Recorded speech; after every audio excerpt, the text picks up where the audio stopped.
What's the meaning of cartoon?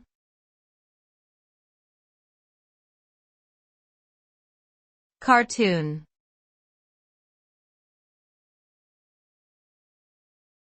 Cartoon.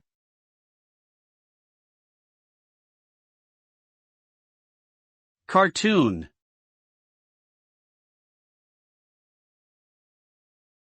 Cartoon.